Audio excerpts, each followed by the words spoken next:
Ciao, ciao. Ano na ngayon? Alas 6 na pero sumipot yung araw, no? Kaya silipin lang natin itong ano natin. Ito sa gilid-gilid. Ayan. Namulaklak na yung ano ko. Succulent, no? Ayan. Makita ba? Kasi may araw. Ito yung timo ko. Namulaklak din siya. Ayan. Maraming mga biola-biola doon. Nakumatay na yung ano. Yung samok-samok na ano.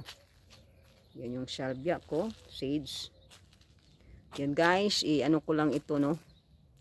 Namulaklak na yung daisy ko. Ayan, no. Ito siya kasi malapit sa bubong. Kaya naano ko siya. Hinila ko. Inano ko siya. Ayan. Ang dami pang mga ano-ano.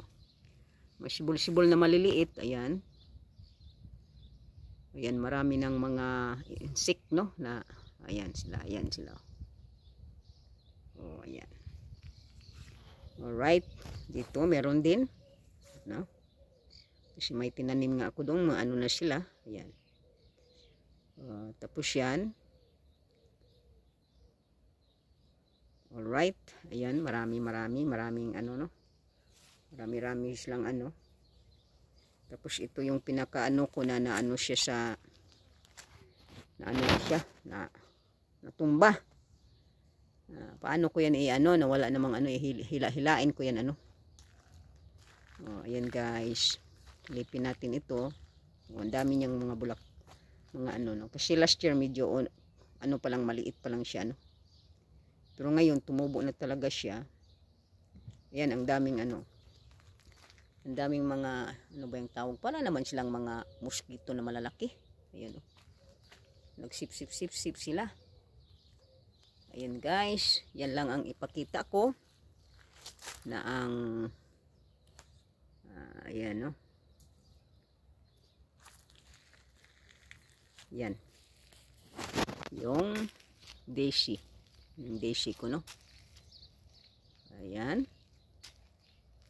Hindi malayo-layo tayo. Meron palang ano.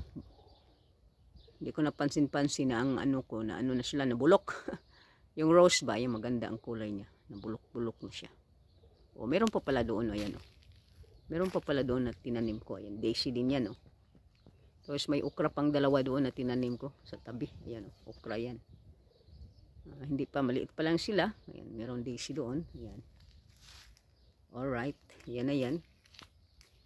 Oh, yan yung sa gilid ko, no? Yan. Yan. Doon. Alright. Sige na.